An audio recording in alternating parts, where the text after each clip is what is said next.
국회의원 김기표입니다.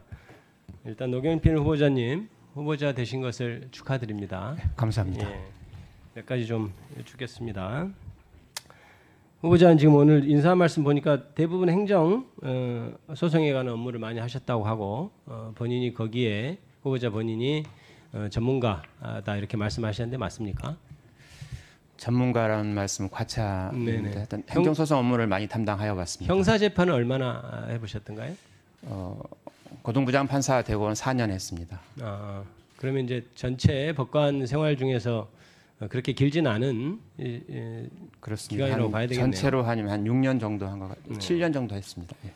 보통 그 형사 재판에서 관할이라고 하면 일반적으로 관할이라고 표현하면 뭐 사물 관할, 토지 관할 중에 토지 관할을 보통 얘기를 하겠죠. 예. 이제 그런데 그 토지 관할인 게 어디서 재판을 받을 것이냐 이것을 결정하는 것 아니겠습니까? 맞습니까? 맞습니다.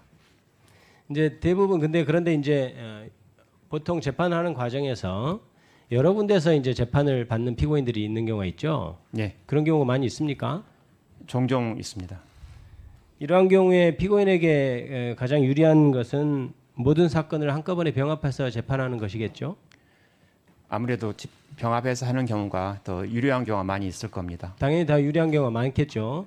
그렇기 때문에 형법에서 37조에서는 경합범이라고 해서 전단 경합, 후단 경합으로 보통 나누고 강학상 그런 얘기를 합니다만은 그리고 37조 후단 경합범에서는 같이 재판을 받지 못했을 경우에 함께 재판을 받았을 경우를 고려해서 재판을 하라, 선고를 하라 이렇게 돼 있는 것이죠. 예. 그렇다면 공소 제기된 사건을 병합해서 재판을 받게 해달라고 요구하는 것은 피고인의 당연한 권리라고 보여지는데 어떠신가요?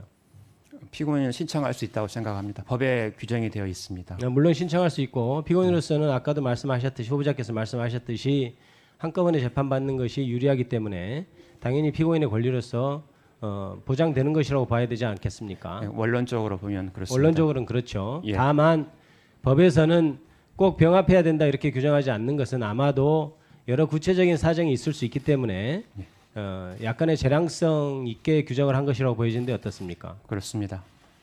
최근 대법원에서는 이재명 민주당 전 대표에 대해서 이른바 대북 송금 사건이라고 하는 그 공소 제기된 사건을 서울중앙지방법원에 계속 중인 사건과 병합해달라고 신청을 했고 이거에 대해서 기각한 것을 알고 계십니까? 예, 언론을 통해서 들었습니다.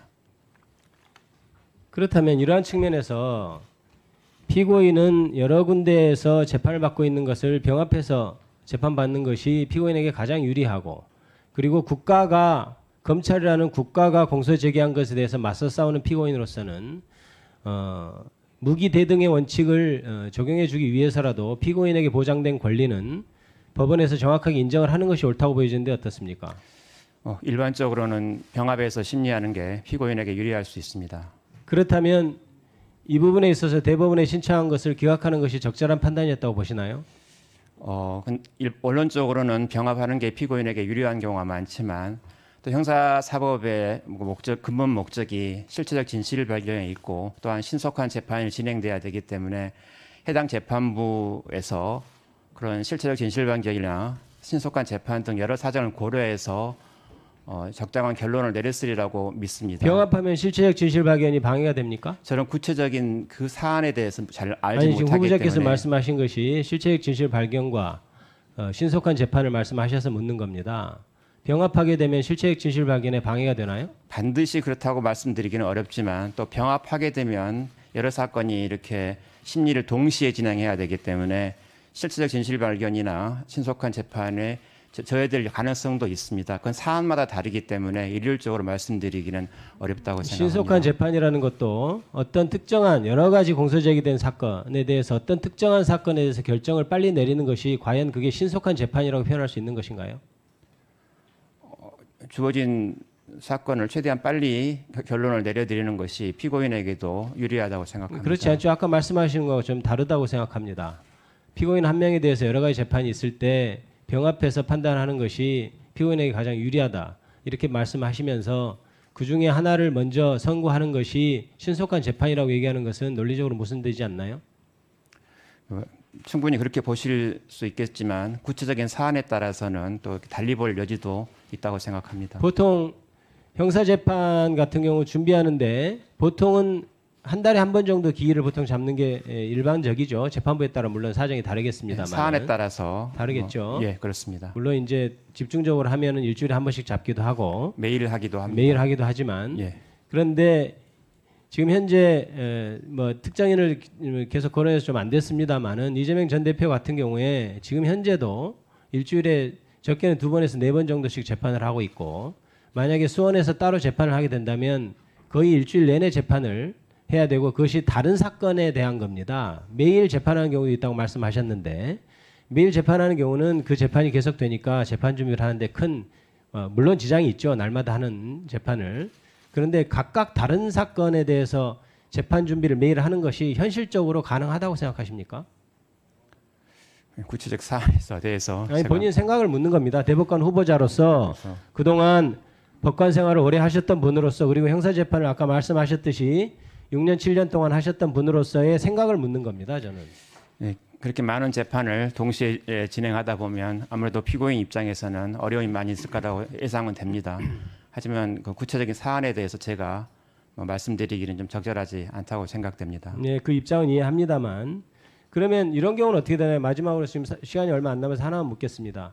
수원에서 이걸 재판할 경우에 다른 사건과 기일이 겹쳐서 못 나오게 되면 재판부는 어떻게 판단해야 하나요? 그건 해당 재판부에서 결정할 사안이라고 생각합니다. 이런 복잡한 문제 그리고 실제 현실 정치인은 어떤 사람에 대해서 날마다 재판을 하게 하는 문제 그리고 재판 준비가 충분히 되지 않은 채로 재판을 받게 하는 문제가 기본적으로 법원에서 이에 대해서 제재를 해야 되는 그런 것이라고 생각합니다. 그런데 대법원이 최근 그에 대한 기각결정을 1분 더 드리죠. 대법관 후보자가 되신 우리 노경필 후보자님께서도 이 점을 각별히 유념하셔서 앞으로도 혹시 대법관이 되신다면 정말 검찰이나 국가 권력이 무분별하게 기소를 한다든지 국가 권력이 무기대등의 원칙에 준하지 않고 강력한 힘으로써 국민 한 사람 한 사람을 수사하고 재판할 때 마지막 사법 시스템에 있어서의 어떤 보루는 법원입니다. 그것도 대법원이 최종심이고 대법관 후보자로서는 그 점을 유념하셔서 사회의 어떤 공정한 재판을 받을 권리라든가 국가 권력의 권한 남용을 견제하는 어떤 기관으로서의 책임을 막중하게 느끼시고 판단이나 활동을 해주실 것을 부탁하신 말씀에서 드린 겁니다. 한 말씀 해주시죠. 네, 유념하겠습니다.